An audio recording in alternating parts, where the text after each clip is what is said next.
नमस्कार, आपल्या सर्वांचं स्वागत आहे सरस्वती किचनमध्ये. आज आपण बनवणार आहोत ब्रेड रोल.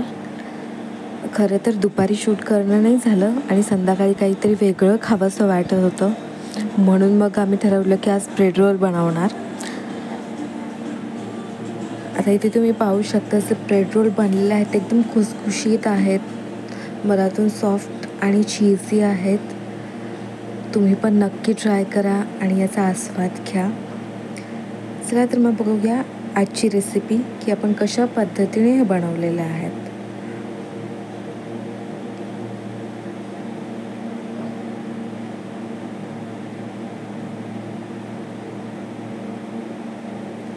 सर्वात अगोदर आपण साहित्य घेऊया. इथे मी एका प्लेटमध्ये थोडंसं पाणी घेतलेलं आहे, कारण आपल्याला पाणी लागणार आहे. मी इथे 5 मीडियम साईजचे बटाटे बॉईल करून घेतलेले आहेत. त्याला छानपैकी उकळ दिली आहे. इथे 10 ब्रेडचे स्लाईस आहेत. थोडीशी कोथिंबीर बारीक चिरून घेतलेली आहे आणि इथे ब्रेड क्रम्स आहेत. याच्यामध्ये मी थोडासा रवा ॲड केलेला आहे, जेणेकरून ते खरपूस बनायला मदत होते. म्हणून तुम्ही यामध्ये थोडासा रवा टाकला तरी चालतो, नाहीतर तुम्ही ब्रेड क्रम्सचा सुद्धा वापर करू शकता. आता आपण बॉईल केलेले जे बटाटे आहेत ते सोलून घेऊया, त्याची साल काढून घेऊया.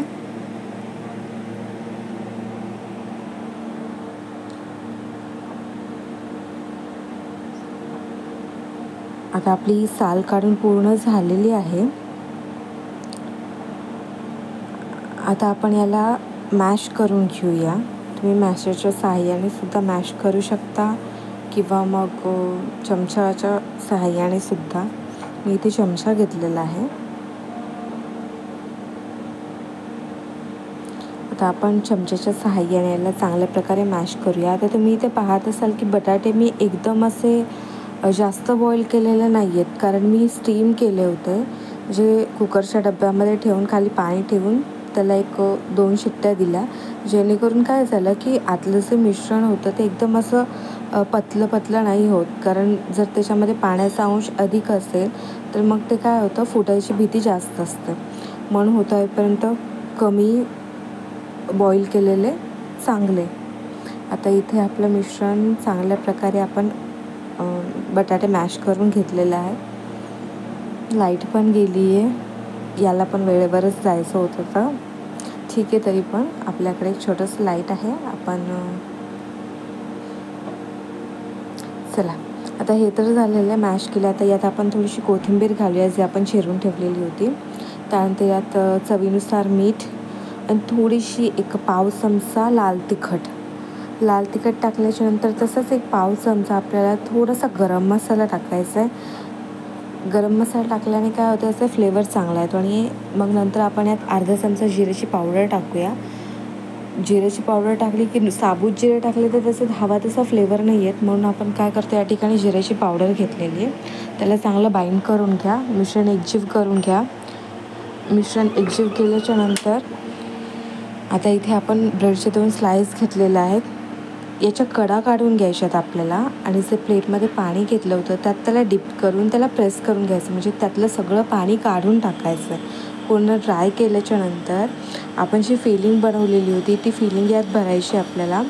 आता माझ्याकडे इथे चीजचे 2 स्लाईस होते, ते पण यामध्ये आडवे ठेवूया, म्हणजे जेणेकरून काय होईल, जेव्हा आपण त्याला रोल करू ते फुटणार नाही किंवा बाहेर नाही निघणार.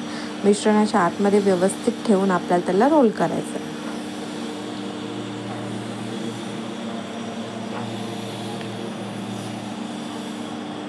आता इथे पाहू शकता तुम्ही, याला चांगल्या प्रकारे रोल करा. तरी पण काय होतं ना की ब्रेड आपण पाण्यामध्ये टाकून त्याचं पाणी काढलं तरी पण काय होतं, ते थोडंसं एकदम सॉफ्ट झालेलं असतात. त्याच्यामुळे हातावर घेऊन त्याला छानपैकी प्रेस केलं आणि एक शेप दिला तर ते काय होतं, नंतर जेव्हा आपण तळायला घेतो तेव्हा ते फुटत नाही. त्याच्यासाठी डायरेक्टली फक्त रोल करून चालणार नाही, आपल्याला त्याला थोडंसं दाबून पण घ्यावं लागेल हाताने आणि एक चांगल्या शेपमध्ये आणावं लागेल. तुम्ही हवं तसं तुमच्या पद्धतीने शेप करू शकता. आता इथे मी याला हातावर छान दाबवून एक गोल आकाराचे बॉल बनवून घेतलेले आहेत. आता आपण जे ब्रेड क्रम्स ठेवलेले होते त्यात थोडासा रवा पण आहे. आता इथे आपल्याला काय करायचं आहे, त्याला छानपैकी लावून घ्यायचं आहे, म्हणजे त्यावर छान घोळवून घ्यायचं आहे. याच्याने काय होतं, सगळ्या साईडला सगळ्या बाजूने व्यवस्थित ते लागून जाते. आता इथे खूप चांगल्या प्रकारे लागलं गेलेलं आहे. आता आपण हे तळायला घेऊया.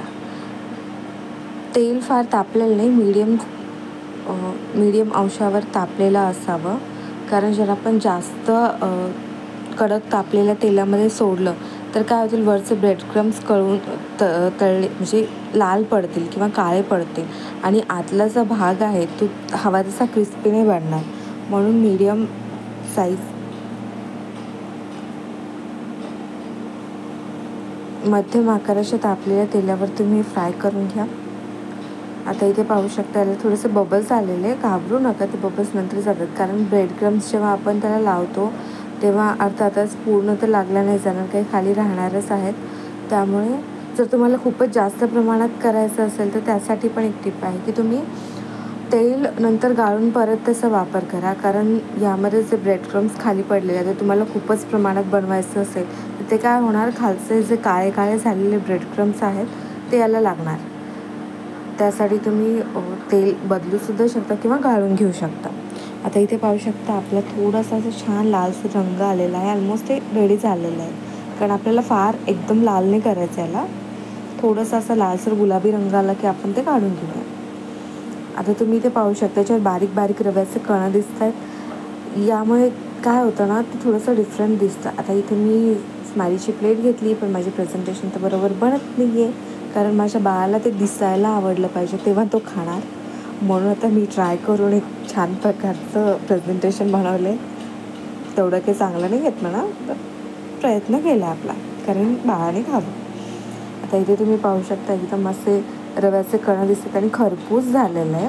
आता आपण याला तोडून पाहूया. आतमध्ये पण एकदम असं सगळं चीज मेल्ट झालेलं आहे, तार सुटतो आहे. या ठिकाणी मी चीज क्यूब घेतला होता, मोझरेला चीज वगैरे काही घेतलं नाही. तुम्हाला हवं तसं चीज तुम्ही वापरू शकता. चला तर मग रेडी आहे आपले ब्रेड रोल. तुम्ही पण आस्वाद घ्या, कारण कितीही नाही म्हटलं तरी खाण्याची चव किंवा सर्वांची इच्छा वेगवेगळी असते.